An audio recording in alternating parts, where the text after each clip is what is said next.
क्यों ना हम सब हिंदू मिलकर एक प्रहर करें? गुड मॉर्निंग के स्थान पर जय श्री राम बोलेंगे, गुड नाइट के स्थान पर राधे राधे बोलेंगे, ओके के स्थान पर ओम का प्रयोग करेंगे और फोन पर हेलो के स्थान पर हरि ओम बोलेंगे। ये वीडियो 3 लोगों को जरूर शेयर करें।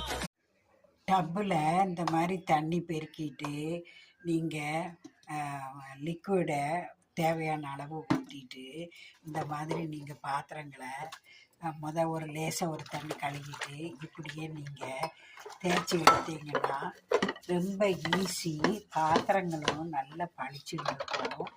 கடைசியில் நம்ம இந்த தண்ணியை ஃப்ரெஷ்ஷில் ஊற்றிட்டிங்கன்னா ஃப்ரெஷ் அவுட்டும் நல்ல ஒயிட் கலர் ஆயிரும். பாருங்கள், இந்த மாதிரி ஈஸியாக நம்மளே கண்டுபிடிச்ச ஒரு பாத்திரம் தேய்க்கிற மிஷினு ஈஸி. கரண்ட்டு செலவு இல்லாமல் நீங்கள் நல்ல பளிச்சுன்னு விளக்கி எடுத்துடலாம். பாருங்கள், ஒரு